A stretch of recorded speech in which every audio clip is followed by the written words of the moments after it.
Okay, these are all the announcements.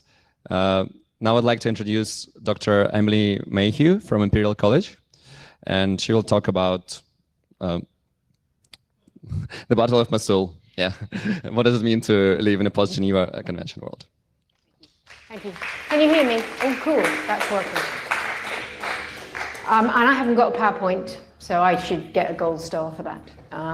But apparently that doesn't work. Anyway. I have a slightly weird position at Imperial. I have a colleague here, so I have to be careful what I say. But I'm a historian, and I live in bioengineering at Imperial, and I spend a lot of time saying to people working on complex casualty in particular, it's all happened before. Much like the speaker before me talked about banking crises from nearly 1,000 years ago. It's all happened before. There's very little that happens now that historians aren't surprised by.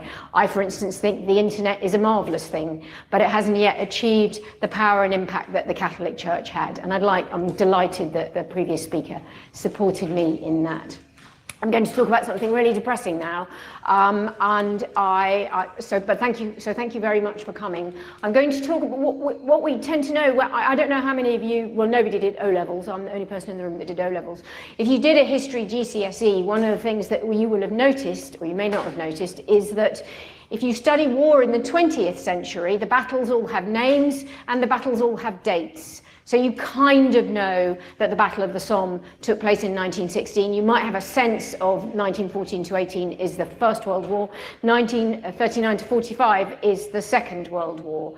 We hit the 21st century, and it's much more difficult. People have, and indeed in the last quarter of the 20th century, it's difficult for people to say exactly when the Vietnam War began and ended. They might know the Tet Offensive, they don't know who won it.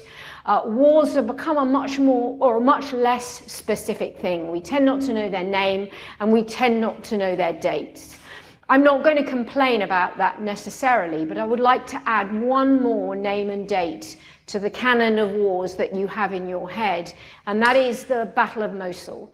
The Battle of Mosul looks, if you do an image search, it's one of the reasons I don't have a PowerPoint, because I want you to pay attention to what I'm telling you, not to what you see. Because if you see the Battle of Mosul, it looks like almost everything else that we've seen in urban conflict zones in the Middle East in the 21st century. But Mosul is different, and everything changed at Mosul, and here's why. So the name is Mosul, M-O-S-U-L. It's in northern Iraq, in the Nineveh province. The city itself used to be called Nineveh. It's referred to in the Bible, since everybody's been nicely warmed up by the previous speaker into thinking about a context that's similar 1,000 years before. Mosul was Nineveh. Isaac Newton knew a great deal about Nineveh because he spent 70% of his time not on theoretical physics and mathematics, but on trying to date the revelations, trying to give a proper schedule for revelations. And an important part of revelations happens at Nineveh. We now call it Mosul. And in 2014, ISIL, ISIS, Daesh, whatever you want to call them, we tend to call them, I think the historical consensus is settling on ISIL now. ISIL were active in Iraq, and they took over Mosul. Mosul was the point at which their dominance was highlighted. They captured Mosul in 2014, and they would hold it until 2016, a period of extreme trauma for the inhabitants of Mosul. Those that could get out ahead of it, there were about 3 million inhabitants of Mosul. It's the second largest city in Iraq. Those who could get out, particularly in the religious minorities, got out, but many of them couldn't. It became very difficult. The roads became impassable, and ISIS are very quick and very brutal. And they went in and implemented a regime that we all know about from the news. They implemented a formal religious state. Men and women were no longer allowed to mix. Death was a daily occurrence inflicted on people without thought. Most of the hospitals were closed down. Men and women in medical staff were segregated according to gender. And at a very basic level, all the maternity units, all the units and the capability that were providing medical care for pregnant women and their children were simply closed down. That ceased to be a meaningful activity in Mosul under ISIS occupation. They also closed down the medical school.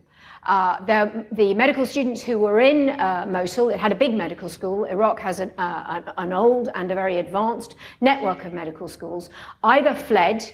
They were able to take their final examinations if they managed to get out of Mosul, but if they didn't, they were taken into the field hospital that ISIS opened up for its own fighters. And all the female medical students were expelled, and it was a death sentence on its own, having been a member of the medical school. And their medical degree became about trauma care. For the remaining years that ISIS was in control of Mosul, the medical students treated patients who came in, who were ISIS fighters who came in, and some of the citizens, mostly the male citizens. I pay particular attention to this because I also teach in our medical school, and I worry about students who aren't ready to take their fourth-year exams, about students who aren't going to graduate. The ISIS medical students who were stuck in Mosul during that period have not been allowed to complete their medical degrees, and we still don't really know what to do with them. Nobody's made up their mind as to what's going to happen to them. They have some extraordinary skills. They may have been politically influenced, we don't know. Somebody needs to take decisions. That's a small decision. They need to take some much, much bigger decisions after Mosul, because this is why everything changed at Mosul. In 2016, an alliance was put together of Kurdish forces, of Iraqi forces, eventually of US forces, and some UK forces to take back Mosul. And this was kind of old school warfare. This was a mass allied army on one side of the river, pushing to besiege and then recapture an occupied town. New forms of warfare are supposed to be not as organized as that. But you can look at the battle for Mosul, the besieging of Mosul and the recapture of Mosul, almost in terms of the First World War. You can certainly compare it with Stalingrad. Mosul, the battle begins as the Allies assemble, and everybody knows what's going to happen. Everybody knows that things are very dire in Mosul, and that not only will there be widespread bloodshed from the forces that are going to engage there, but there is going to be a real problem with refugees, and refugees who are injured. And at this point, a third party normally comes into play. The NGOs, led by the International Committee of the Red Cross, come into the geographical area of the battlefield and set up their program delivery points, mostly trauma injury points. So they are providing a supplement, and in fact, they're providing the provision, they're instituting the provision for the injured refugees, or indeed anybody that comes out of Mosul who is injured, whatever side they are on. That is the point about the International Committee of the Red Cross, International Committee of the Red Crescent. I'm going to call them ICRC from now on, so if you can remember, that's what I mean when I talk about it. However, and this is where Mosul's really important. I hope you're getting the message that Mosul is important. For the first time in its history, since 1659 in the Battle of Solferino, the International Committee of the Red Cross declined to attend at Mosul. This is the end of our definition of modern warfare. It begins in 1859, where the principle of neutrality, the principle of a third party on the battlefield, is established by Henri Dunant at the Battle of Solferino. It is instituted in 1633 in Geneva with the evolution of the Red Cross, and signed up to by most of the world's governments by 1864, and we have relied on it ever since. It is part of our DNA, it's part of our cultural memory, that a little white flag with a red cross on it means casualties, and you don't shoot where that flag is being flown. There are, of course, a number of occasions, many occasions where you can think of where neutrality has not been respected, but it has always been formally assumed. The International Committee of the Red Cross has been able to talk to both sides, and they have brought, as time went on from 1864, they broadened their remit in that third space on battlefields. So they became about deciding how people are evacuated, how corridors are put into battlefields to get out refugees. They become about prisoner exchanges. They become about observing prisoners of war and making sure that the terms of the Geneva Convention, the convention that all the nations signed up to at the end of the 19th century, are observed, and holding those to account who do not. And by and large, that is what they did up until the Battle of Mosul, where they formally decline to provide a presence on the battlefield. It is the end of civilization in warfare as we know it. And that's why we need to understand why Mosul is so important. Why did they do it? They did it because in a report that followed Mosul, neutrality was precluded in this space. There simply was no way for them to be neutral. If they were going to send in their staff, they were going to have to go in with units from the alliance, from the Iraqis, from the Kurds, from the US, and from the small amounts of UK forces. And for them to send staff in, embedded or even informally part of those troops, immediately means that they are no longer neutral. They were simply unable to communicate with ISIL in Mosul. They were simply unable to establish two battle lines. And as they were unable to do that, they simply withdrew. The Geneva Convention lies at the heart of what the Icrc does. It is the very definition of their identity. And they now face some really difficult questions about where they go after Mosul.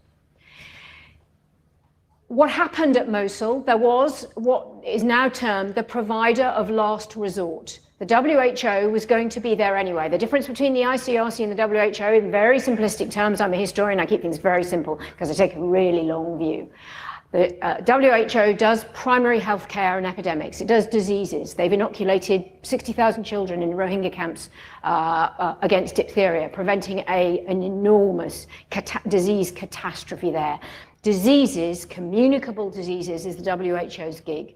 That's when they go and when they fly their flag, when they go into medical aid posts, when they set up mission posts on a battlefield. They aren't providing trauma care, they're providing primary health care. So anything from obstetrics through to disease care, that's what they do.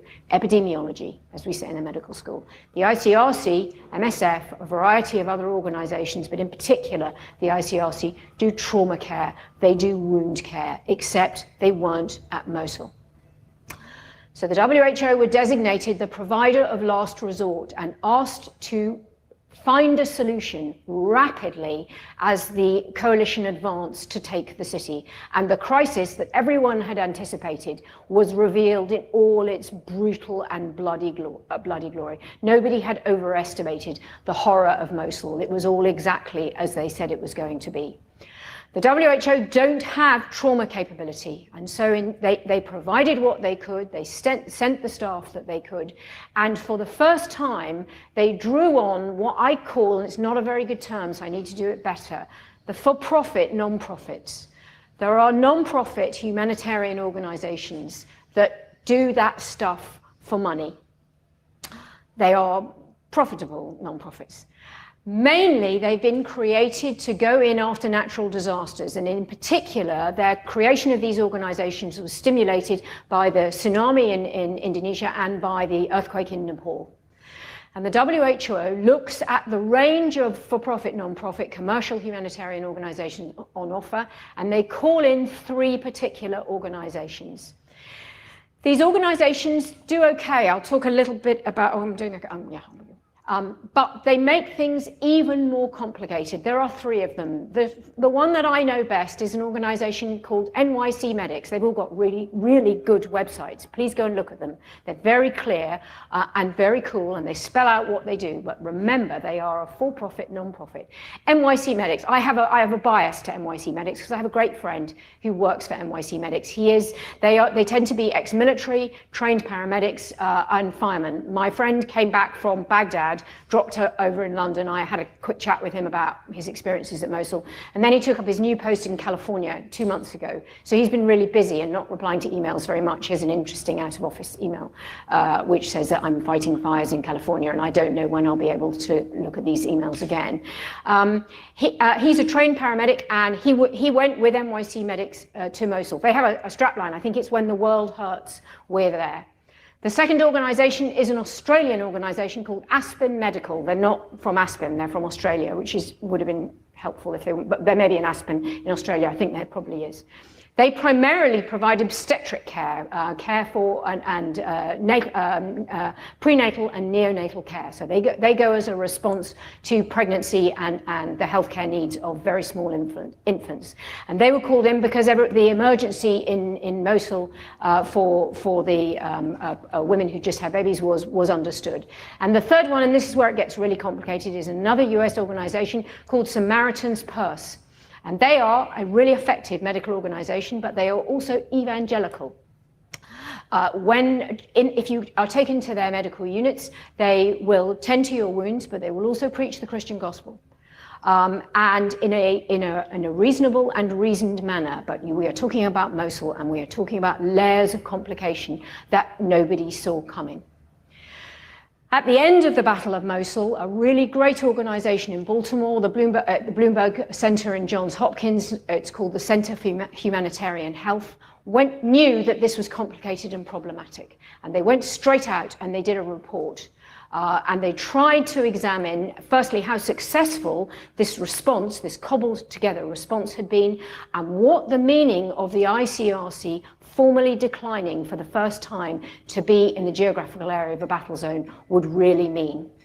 What the three commercial organizations were particularly good at was going and talking to the people who were doing the report quickly. Aspen in particular are very good at marketing, are very good at stating their case. And they went in and they gave the authors of the report access to their documentation, to their outcome studies, and they talked to them a great deal. It's a very smart thing to do when you're trying to define a new commercial space. Talk to the guys, don't hide, talk to the guys who are doing the report, because you come out of it looking good. And the other organizations, the International Committee of the Red Cross, but in particular, Médecins Sans Frontières, who were briefly at Mosul, but who withdrew to Erbil very rapidly, were extremely resentful that these organizations were there and didn't talk to the authors of the report quickly enough. I am a historian. Talk to the authors of the report, because at some point a historian is going to come along and make judgments about what's written down there. If you don't tell people what happened, we'll never know. We'll get it wrong when we're giving lectures. Médecins Sans Frontières have got some explaining to do. It would be not because they did wrong, but because we just like to understand their decision-making process better. Mosul is important because it redefines the humanitarian space. We need to work out what things, once the Geneva Convention had been put back in its box, the chances are it isn't going to be able to get out of its box in the same format. Again, I'm not sure that works, but you know roughly what I mean. The idea of neutrality is not what it used to be. The linking of a humanitarian in a neutral space has been forever broken. We need to resolve what we're going to do about these conflicts going forward. People need to meet in a big office at the United Nations or in the ICRC office in Geneva, overlooking the lake and the big fountain, and they need to decide what their identity is. Mosul is not an anomaly. It's what war is going to look like for the foreseeable future. We can no longer bring the resources in the form that we always thought we would be able to bring to them. We have some hard thinking to do. I don't know if the really big institutions are capable of that. And that's why I come to places like this, because there might be somebody here who's in a unique position to do some of that thinking, to reconceptualize what humanitarian, to reconceptualize the relationship between neutrality and humanitarianism, to take the leap to think that maybe neutrality is gone and that's it. We just don't live in a world where it's possible anymore. And how do we adapt? Do we need a more pragmatic definition of neutrality? Do we need a more pragmatic definition of humanitarian activity? Yes, I think we probably do. It's about accepting an ugly peace, as Jimmy Carter said in the New York Times last week, rather than a brutal war. Part of an ugly peace is probably pragmatic humanitarianism. But those are big decisions that face us all. So if you could think about that, the next time you see a little white flag with an even smaller red cross on it, understand that the meaning has changed forever and try and adjust your thinking, because it starts in places like this. Thank you very much. 10 minutes for questions.